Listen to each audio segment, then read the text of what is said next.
My dad grew up on one of the poorest American Indian reservations in the United States. He was a member of the Northern Cheyenne tribe located in Lame Deer, Montana. He grew up to be a spiritual leader of his tribe and traveled around the country performing ceremonies at people's requests. At one particular ceremony, he met my mom and my brother. They fell in love, were married, and I was born July 13th, 1995 in a teepee in Oregon. The lifestyle my dad had became difficult for my mom to live with, especially with two children. My dad was diagnosed with diabetes during the years they were together, and it became progressively worse. My parents separated when I was 3. He passed away when I was 6.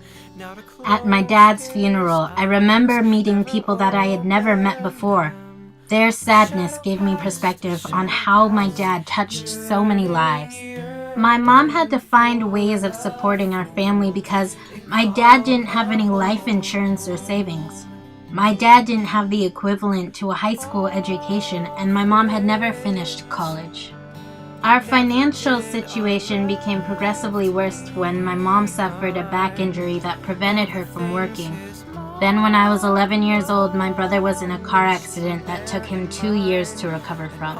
At the start of my freshman year of high school, my mother was rushed to the hospital due to a potentially fatal infection. That night, I thought I was going to lose another parent.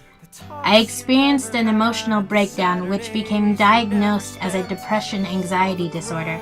I was unable to finish my first year of high school. With the traumas I went through, I had to find what made me happy. When I returned to school my sophomore year, I found friends that accepted me as I was. I have never had friends like the ones I have now. I was given academic modifications while I learned to control my anxieties. I became part of the drama program. My brother had been in the same drama program, and like him, entertaining people gave me confidence and allowed me to express myself. I have found a love for performing and making people laugh and smile. Now that I am planning on attending college in the fall, it is concerning as to how I'll be able to meet the financial responsibilities that are required. A dream that my father had for me was to have a complete education and a successful life. He didn't want any of his children to live on the reservation. The money from this scholarship would help me live the life my dad would want me to have. I often think how different my life would be if he were here. It's sad to think about. However, I know how proud he would be that I have overcome the obstacles that were placed in front of me.